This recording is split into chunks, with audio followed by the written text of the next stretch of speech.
So this is our joystick module. So basically it has like two potentiometer in x and y direction.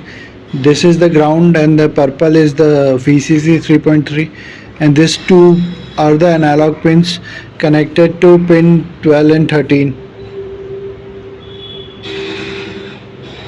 So here I have connected to pin 12 and 13 these two analog pins for the x and y direction.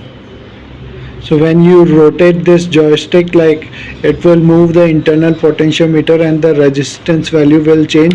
So that is what we will measure with the analog reading. So like when I turn it up, it will go up.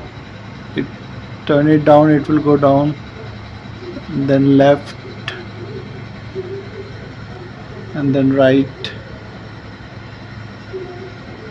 up, down, left, left, up, and then bottom right,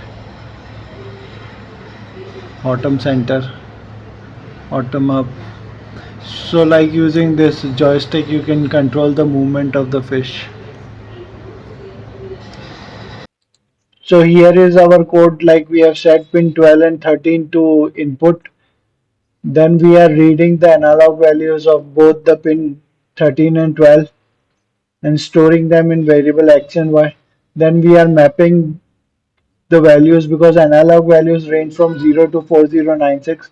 So we are mapping it to the x direction, so that is like from 0 to 480, and then same I am doing for y, mapping it from 0 to 360.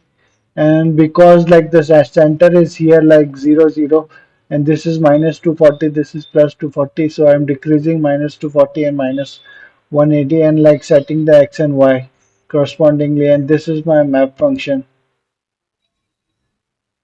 So value minus in min into outmax minus outmin divided by inmax minus inmin, and the whole is plus with the outmin.